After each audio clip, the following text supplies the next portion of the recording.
I'm genuinely confused. I am so confused because we're waking up on another loss Monday, and I have never had a team that I supported that has me just question every play, every move that they make, and I am still sitting there I'm waking up on a Monday morning after a terrible loss to the Baltimore Ravens, and I am just confused.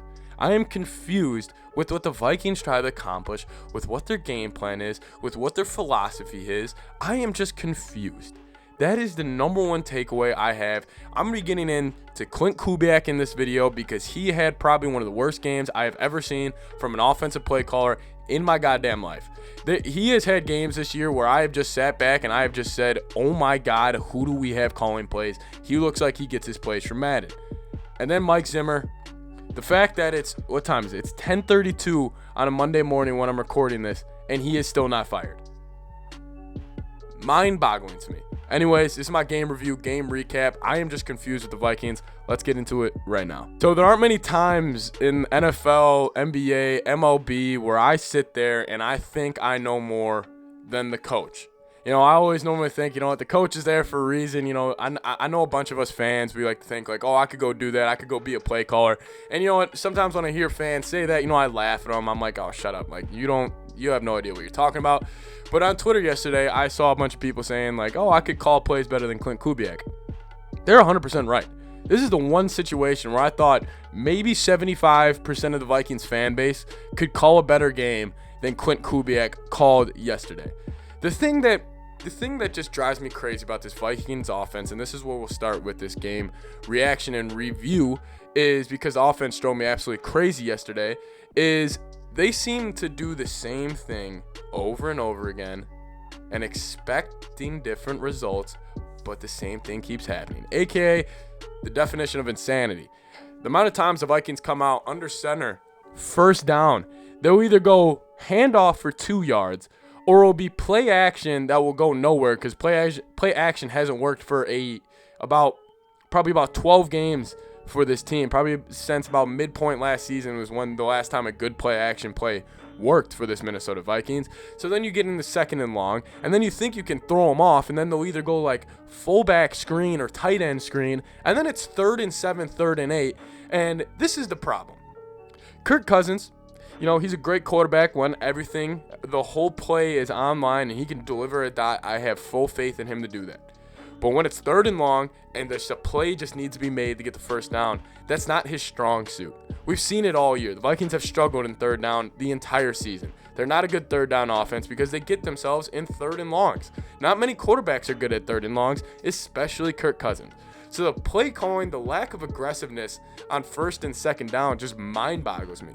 And the thing about the Vikings running the football yesterday, you look up and they're like, all right, we had about 130 yards rushing. Dalvin had about 17 carries, 110 yards. If you didn't watch the game, you looked at that box score, you would have been like, damn, Vikings really ran the ball really well. 108 of those rushing yards came off of 3 carries. 108 yards off 3 carries. We had 18 other carries that went for about 20 or 30 yards. It's embarrassing. It's frankly embarrassing because this is where my confusion comes from. I'm fine with running the football. I love running the football. I love when teams get downhill and we're punching you in the mouth and it's just play after play after play. But when was the last time the Vikings have done that?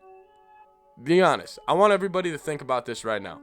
Think about a time, think about the last game where, it wasn't against the Lions. It was a big-time game where the Vikings consistently ran the ball down their opponent's throats. It hasn't happened a lot, especially in a big-time primetime game.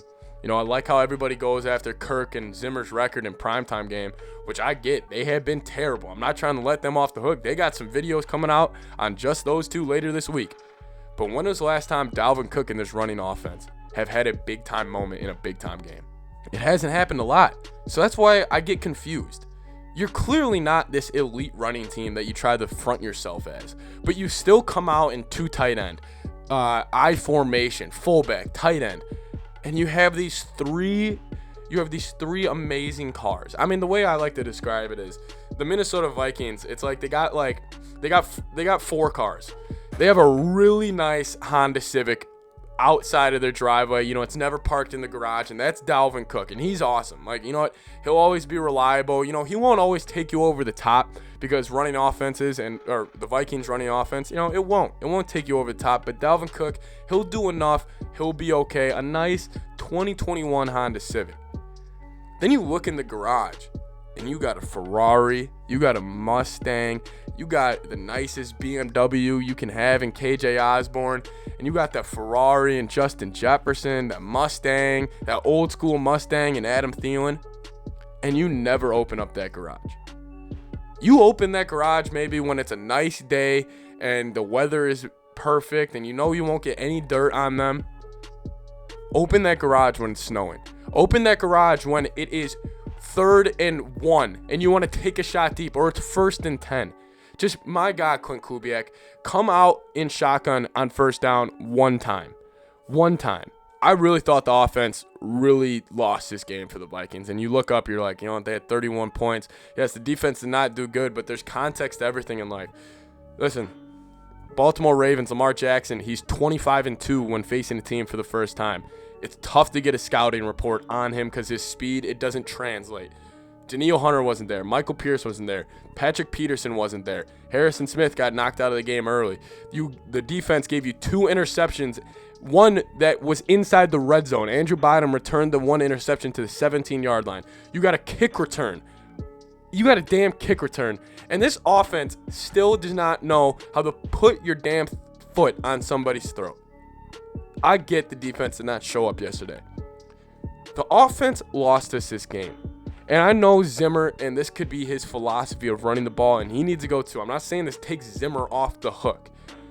Just Kirk Cousins and Clint Kubiak, I just think from coach, quarterback to coordinator, they all need to go. Like, I'm sorry, but like, I'll make a video about Kirk. I still see people, you know, trying to make excuses for him, and it's just getting old after a while because it's the same game. I'm sick of watching the same team. I'm sick of watching the same mistakes. I'm just sick of it. I would rather start a rebuild right now. I'd rather clear house right now, start Kellen Mond, cut Kirk, and we can deal with that problem later. That was my game recap. I really thought the offense really hurt this team. The defense played awful in the second half, but the defense gave you chances over and over again to put your effing foot on the team's throat. It's my game recap. Vikings just had me confused. See you guys next time.